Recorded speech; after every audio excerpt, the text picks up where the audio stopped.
Well, hello there, comics fans, and welcome to another review video. So, as a part of my X-Men rereadathon, I have just recently finished Inferno, about which I've already made a video. You can see it here, I will post a link here. And as far as my X-Men rereadathon, I am a bit pedantic. I need to read every single issue, at least of the Uncanny X-Men. Most of the crossover events are composed of not only the Uncanny X-Men title, but also X-Factor and Exterminators and New Mutants and the then later X-Force and so on and so forth. And this is alright. I don't need to read every single X-Factor issue, only those that I need for a certain event. But as far as the Uncanny X-Men and later the Adjectiveless X-Men, I need to read every single one of them. And there are huge gaps in my collection of physical comic books, of physical media, my trade paperbacks and my omnibuy, my single issues. So some of those issues I need to buy digitally and read them digitally. And that applies to issue 244, which comes right after Inferno. And it's like some sort of palate cleanser as far as the how much grave the story is. It's just to breathe a breath of fresh and relaxing air into the mind of the reader after reading this awesome, fantastic, epic, and dark storyline such as Inferno. So, and I was once again absolutely and completely amazed how perfectly and masterfully Chris Claremont writes, and by the fantastic artwork of Mark Silvestri, because the book was written by Chris Claremont and illustrated by Mark Silvestri. Now, because I read this issue digitally, there is nothing I can show you here, so you have to Google it. Now, I summed up this particular issue in my mind in this way. It was a fantastically written comic book about fictional mutants and real women. Because what this issue is about, it's about the female cast of the X-Men team, who are at the time at the Australian outback, and the entire world thinks they're dead, right after the events of Inferno, during which the demon realm Limbo tried to invade the Earth, and our heroes went through trials and tribulations and many battles to defeat Limbo. And not only the X-Men, such as Ororo and Cyclops, and well, Cyclops was from the X-Factor. I mean, Wolverine and Havoc and so on and so forth, but also New Mutants, and that contained the main character of this particular storyline, my favorite character, Magic, or Ilyana Rasputin. So after having won the war with the Limbo realm, the Uncanny X-Men needed to take a rest. Just relax for a little bit. So the female cast of the X-Men, composed of Storm and Psylocke, and it was Dazzler and Rogue, who was at the time merged with Carol Danvers, because we all know that the power of Rogue is when she touches somebody, she absorbs the person's physical powers and also their psyche. But it just happened that in the case of Carol Danvers, it never went away, and she absorbed the psyche of Carol Danvers, so that these two beings live in one body, and they switch places here and there as far as who's in charge of the body and the mind. And she kind of is already tired by it, and she can't handle it anymore, Rogue I mean, and she throws a tantrum. She destroys her home, her house. She's throwing beds out of the window and tables out of the window and so forth and so forth. and the other X-Men just want to know what the hell is happening, the female X-Men. And she says, I just can't stand it. You know, Carol Danvers, who's living in my mind, but likes completely different things. She is completely different. We are opposite people as far as behavior goes and our psyches, and we are living in one body. It's unbearable.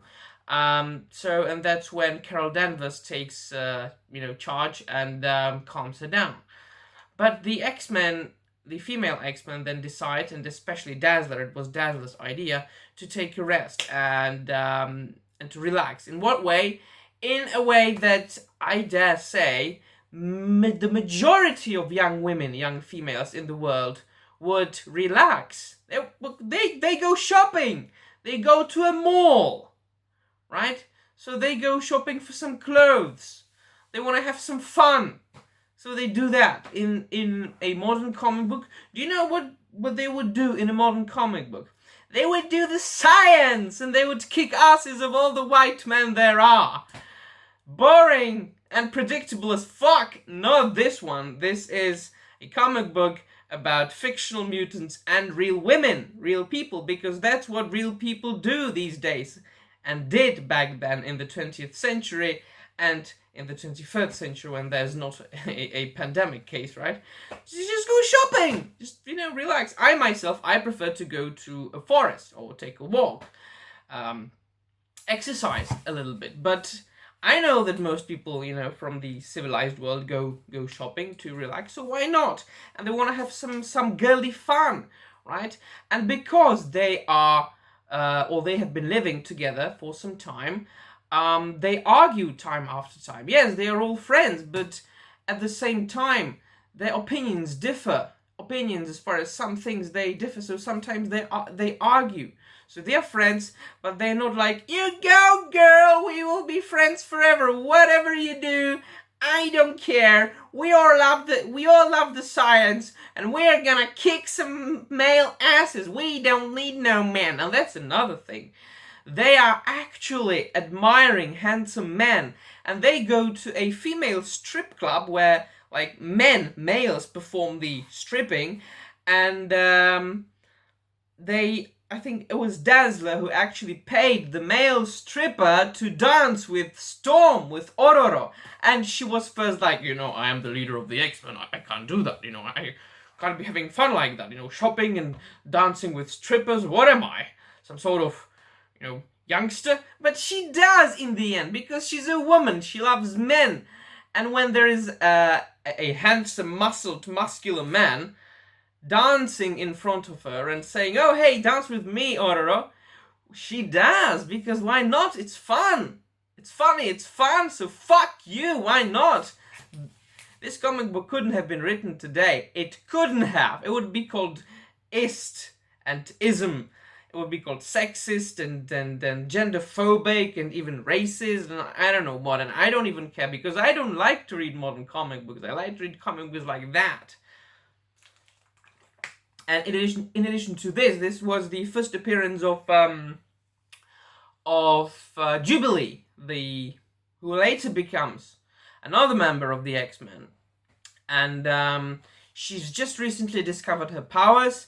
And she is showing those powers, laser beams and some light, to the, customers at the mall where the female X-Men are shopping and dancing with strippers.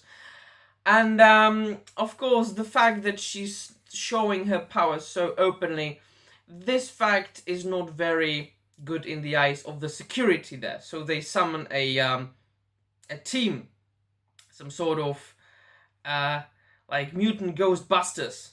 So they want to apprehend Jubilee, and they don't manage, fortunately, because Jubilee is saved by the female cast of the X-Men, and the entire issue ends with all the X-Men who are present in the book jumping into the portal, which is supposed to get them back to the Outback, and Jubilee jumping after them.